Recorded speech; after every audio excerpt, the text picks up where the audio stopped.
How do a student make a career in SAP?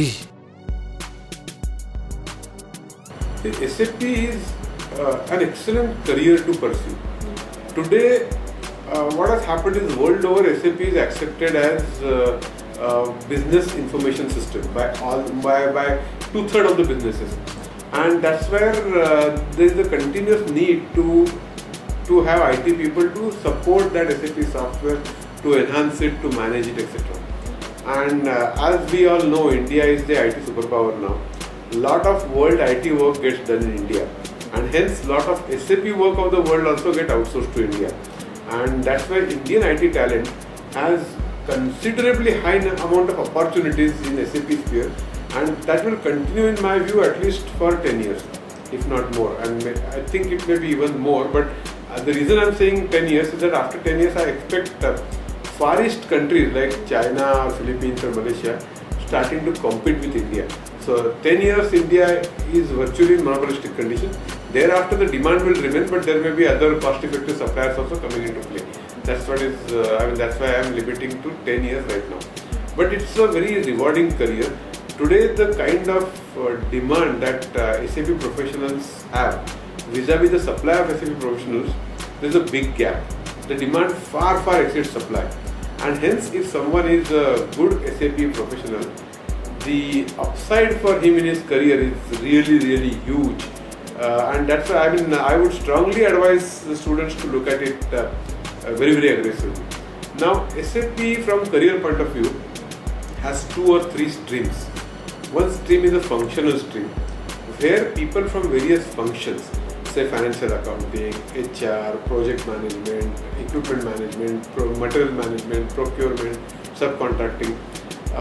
We need people who know these kind of functions and who know their business processes.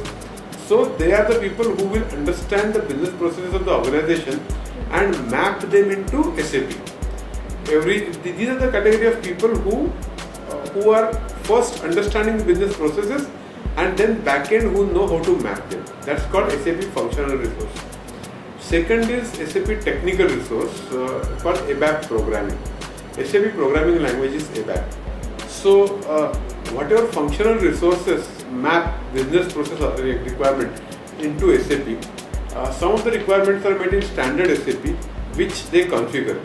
But some requirements, especially the reports or some typical company specific requirements, need to be specially developed for that company. Every company needs different kinds of reports. So standard report is offering a format, but the organization may need a different format. Then somebody needs to program that, and that programming is done by these ABAP programmers. And that's why this is the second technical category of ABAP programmers. Then there is a system ABAP programmer. There are some subcategories also.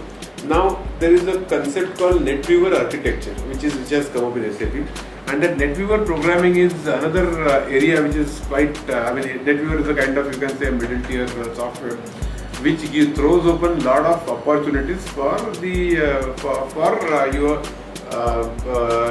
your technical people to pursue. Then there are specializations within ABAP also. ABAP as required for portal is slightly different compared to ABAP as required for ERP, etc. So that stream itself is having multiple sub-streams and hence possibilities. Then you have system administration as a third wing. Now SAP system is used by entire organization, one system, one database. Some companies, say GE Electric, General Electric, has in excess of 1 lakh plus users, 100,000, 200,000 users for one SAP. Now, when you work in such a complex environment, you need to manage the backside, like the servers, like the network, the security, authorizations, permissions. When you have 200,000 users, you need to ensure that people will see only what they are supposed to see and nothing beyond that. So somebody needs to manage his authorization. When some employee leaves and new employee joins, then the authorization needs to change. Or when somebody's job profile gets changed, the authorization needs to change. Or the database at times grows to such a level that it starts going slow, then somebody needs to work on optimizing the database. So the heart of that system at the back end, servers and users and network, etc., somebody has to ensure that it keeps running so that entire SAP is running. That is called as SAP System Administration stream. That is called as SAP System Administration is called BASIS. So that's the third career for SAP. So functional, technical and BASIS. Within technical, business intelligence tools also need to be done separately programmed for giving the kind of output. So these are the kind of opportunities basically in three classes: SAP Functional, SAP Programming and SAP System Administration. Three classes have various opportunities, and it is highly rewarding career, I would say, and much in demand. So I would strongly recommend people look at this with interest.